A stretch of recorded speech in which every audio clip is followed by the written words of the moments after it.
ಇವತ್ ನಮ್ಗೆ ಹುತ್ತಿ ಬಲ್ ಗೀತಕ್ಕನ್ ಮನಿಲ್ಲ ಅಮ್ಮನವ್ರದ್ದು ಗ್ವಾಂದ್ಲ ಇದ್ದಿದ್ ಕಣಿ. ಅದಕ್ಕೆ ನಾವು ಅವರಿಗೆ ಒಂದು 50 ಉಂಡು ಬಾಳೆ ಎಲೆ ಕೊಡು ಅಂತೇಳಿ ನಮ್ಮ ಮನೆ ಬಾಳಿ ತೋಟಕ್ಕೆ ಬಂದೆ. ಬಾಳಿ ಎಲೆ ಎಲ್ಲ ಕೊಯ್ದು ಶುರು ಮಾಡ್ದೆ. ಅಲ್ಲಿ ಇಲ್ಲ ಆಚೀಚೆ ಅಂತೇಳಿ ಒಂದ್ 50 ಉಂಡು ಬಾಳೆ ಎಲೆ ಕೊಯ್ದೆ ಕಾಣಿ. ಬಾಳೆ ಎಲೆ ಎಲ್ಲ ಕೊಯ್ದಾಯ್ತ ಅದನ್ನ ಮನೆಗೆ ಹಿಡ್ಕ ಬಂದ ಸೀದಾ ಅಡ್ಕಿ ತೋಟ ಬದಿ ಬಂದೆ. ಮನೆಗೆ ಹೋಗಿ ಏಣಿ ಹಿಡ್ಕ ಬಂದೆ. ಏಣಿ ಮೇಲೆ ಹತ್ತಿ ಆ ಸಿಂಗರೂನ ತೆಗ್ದ ಸಿಂಗರೂನ ಮತ್ ಬಾಳೆ ಎಲೆನ ಹಿಡ್ಕೊಂಡು ಹತ್ಸಿದ ಹುತ್ತಿ ಬೈಲ್ ಗೀತಕ್ಕನ್ ಮನಿ. ಮನಿಗೆ ಹೋಗಿ ಹೊಡ್ಕೊಂಡ್ ಬಂದೆ. ಗೀತಕ್ಕನ್ ಮನಿ ಪಳಪಳ ಅಂತ ಹೊಳಿತಿ.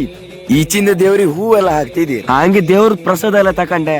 ಈಚಿಂದ ಗ್ವಾಂದ್ಲದವ್ರೆಲ್ಲ ರೆಡಿ ಆಗ್ತಿದಿ. ಇನ್ನು ಗ್ವಾಂದ್ಲ ಶುರು ಹಾಪದ್ ಲೇಟ್ ಇತ್ತಂತೇಳಿ ನಾವು ಸೀದಾ ಉಂಬಕ್ ಹೋಯ್ತು. ಊಟಕ್ಕಂತೇಳಿ ಲೈನ್ ನಿಂತಿತ್ತ.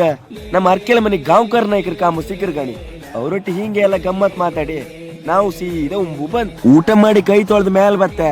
ನಮ್ಮ ಅರ್ಕೆಲ ಮನಿ ಚೇತನಕ್ಕ ಕಾಮು ಸಿಗ್ದ. ಅವಳಿ ಗ್ವಾಂದ್ಲ ಕಾಣಿಕೆ ಅಂತೇಳಿ ಬೆಂಗಳೂರಿಂದ ಬಂದಿದ್ದಾಳ ಕಣಿ. ಇದು ಆಕ್ಚುಲಿ ಚೆನ್ನಾಗಿರೋದು. ಹಂಗೆ ಅವರೊಟ್ಟಿ ಸ್ವಲ್ಪ ಹೊತ್ತು ಮಾತಾಡಿ ಮನೆ ಎದುರು ಬಂದೆ. ಗ್ವಾಂದ್ಲ ಶುರು ಆಯ್ತು. ಈಚಿಂದ ನಮ್ ಪ್ರದೀಪಣ್ಣ ಗರ್ನಲ್ ಹಾಕು ಶುರು ಮಾಡ. ಹಾಗೆ ಈಚೀಗ ಅಂತ ದೇವ್ರಿಗೆ ಕೋಳಿ ಕೊಯ್ದಿದ್ದೀರ. ಕೋಳಿ ರಿಪೇರಿ ಆಗ್ತಿದಿ. ನಾನು ಅವರೊಟ್ಟಿ ಹೋಯ್ ಕೋಳಿ ಚಿಪ್ಪಡ್ತೇವ್ ಶುರು ಮಾಡ್ದೆ ಕಣಿ. ಗ್ವಾಂದ್ಲದಂಗ್ ದಂಧೆ ಹಿಡ್ಕೊಂಡು ಶುರು ಮಾಡ್ರೆ ನಾವು ಕೊಂಡು ಹೋಪ ಅಂತೇಳಿ ಒಂದೆರಡು ಸ್ಟೆಪ್ ಹಾಕ್ತೆ ಕಣಿ.